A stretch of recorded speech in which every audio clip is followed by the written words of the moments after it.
Assalamualaikum warahmatullahi wabarakatuh. Perkenalkan, nama saya Rizka Agustin, NIM 175100003.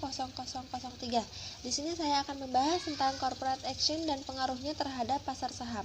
Saya dari kelas analisis sekuritas F yang dibimbing oleh Bapak Muhammad Nana Khairuddin SEMM. Kita ke pengertian corporate action. Apa sih corporate action itu?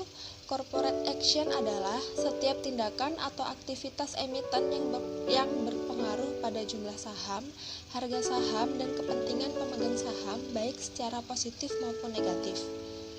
Aksi corporate action memberikan hak kepada seluruh pemegang saham dari jenis dan kelas yang sama, dan setiap aksi korporasi harus mendapat persetujuan dari para pemegang saham dalam rapat umum pemegang saham. Setelah menyinggung dari pengertian corporate action tadi, selanjutnya kita ke jenis dan proses corporate action. Secara umum, jenis aksi korporasi dibagi menjadi dua. Yang pertama, aksi korporasi yang berpengaruh pada jumlah saham beredar.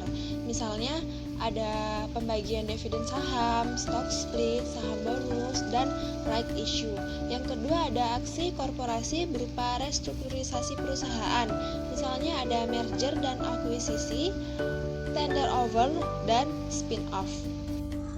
Adapun proses aksi korporasi adalah sebagai berikut.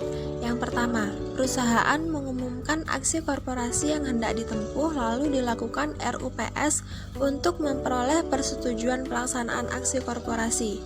Yang kedua, CAMDET, tanggal terakhir untuk memiliki saham untuk turut mendapatkan hak atas aksi korporasi yang dilakukan emiten.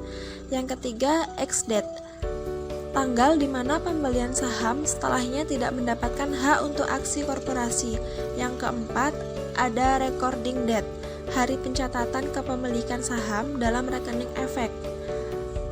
Yang terakhir, payment, hari memperoleh hak dari aksi korporasi. Selanjutnya yaitu contoh macam-macam corporate action. Yang pertama, pembagian dividen saham. Dividen adalah keuntungan perusahaan yang dibagikan kepada pemegang saham. Dividen dapat diberikan secara final atau sekali dalam setahun, maupun secara interim atau beberapa kali dalam setahun. Dividen dapat dibagikan dalam bentuk tunai, saham bonus, ataupun dividen properti. Harga saham cenderung naik ketika akan mendekati CAMDET dividen. Tetapi setelah selesai dibagikan, biasanya harga saham turun. Jadi sebaiknya membeli saham dari jauh hari sebelum CAMDET. Kedua, ada stock split. Stock split adalah pemecah nilai nominal saham menjadi pemecah yang lebih kecil, sehingga jumlah saham beredar lebih banyak. Ada reverse stock split atau RSS. Reverse stock split adalah penggabungan nilai nominal saham menjadi pecahan yang lebih besar, sehingga jumlah saham beredar lebih sedikit. Selanjutnya ada right issue. Right issue yaitu pelepasan saham baru dalam rangka menambah modal perusahaan. Misalnya, sebelum right issue, jumlah saham beredar ada sebanyak 1 juta lembar. Lalu perusahaan melakukan pelepasan saham tambahan sebanyak 500 lembar. Maka setelah right issue, total saham beredar ada sebanyak 1.500.000 lembar. Right issue dilakukan dengan dua cara. Yang pertama, hak memesan efek terlebih dahulu, dan non-hak memesan efek terlebih dahulu. Hak memesan efek terlebih dahulu yaitu hak yang diperoleh para pemegang saham yang namanya telah tercatat dalam daftar pemegang saham suatu perseroan terbatas untuk menerima penawaran terlebih dahulu. Dalam hal ini, pemegang saham yang tidak menebus right issue akan terkena penurunan persentase pemilikan dari pemegang saham suatu perusahaan sebagai akibat dari bertambahnya jumlah saham yang beredar.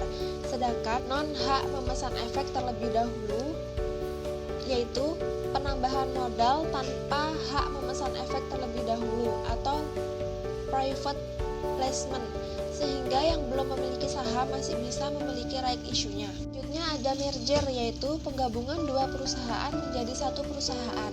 Karenanya otomatis aset dan liabilitas naik apabila perhitungan market capital setelah aset dikurangi dengan liabilitas menjadi meningkat dibanding sebelum merger. Maka hal ini akan menjadi sentimen positif. Sekian materi yang dapat saya sampaikan. Apabila ada pemaparan materi yang kurang jelas atau kurang dimengerti, mohon dimaafkan. Terima